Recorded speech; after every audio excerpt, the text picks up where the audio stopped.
Here, Mount Stuart Elphinstone was living in India. He had been the governor of Bombay Presidency, so he was, let's say, a colonialist par excellence. And so after retirement, he wrote a book called The History of India.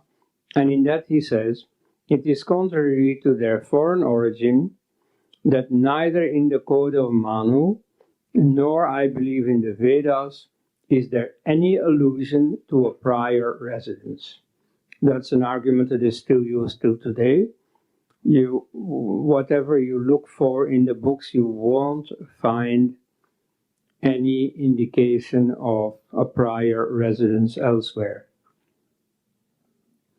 Some people have been frantically looking for it, and so this is where you get the famous Piltdown verse of Michael Witzel.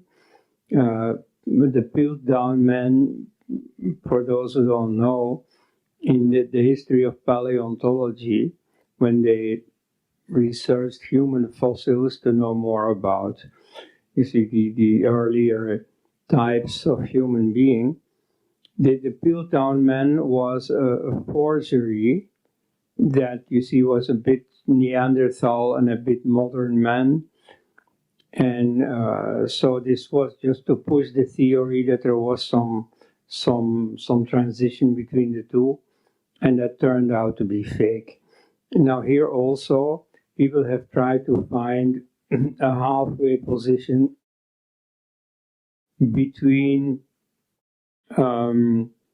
the Aryan invasion theory and the Vedic testimony. So you see, Witzel proposed that a certain verse about Amu and Amavasu, of which the one stays in India and the one goes out, that this actually refers to the Aryan invasion, that one of the two comes into India and the other not so much. But you see, if you read the phrase in Sanskrit, it is completely obvious that this does not refer to any foreign origin. As I myself have shown, it was the additional thesis to my doctoral dissertation. I mean, traditionally you have to, build a real strong new theory, but then you also have to comment on a few other topics just to broaden your horizon. And so it is in that status, in that capacity, that I took the trouble of analyzing this proposal by Witzel. Then Elphinstone says, the question, therefore, is still open. There is no reason whatever for thinking that the Hindus ever inhabited any country but their present. Now, why is it that these Europeans living in India behave so differently from the Europeans living in Europe? You see, again, there are all kinds of conspiracy theories in India.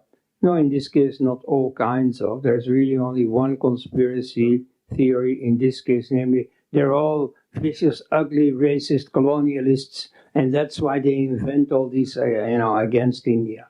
No.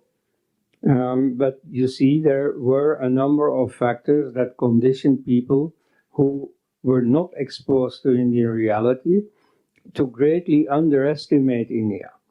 So look here on this map. This is a map in the Mercator projection. You see, if you have to depict a curved surface on a flat paper, then you have to make a compromise. So either you maintain the distances, but then the angles aren't correct, or if you make a map that has to be used by navigators at sea, you have to make sure that the angles are correct, but then the distances won't be correct. So that's what happens here. On this map, you can see, for instance, that the whole of the Indian subcontinent is smaller than Scandinavia, whereas in reality, The Indian subcontinent is bigger than the European subcontinent.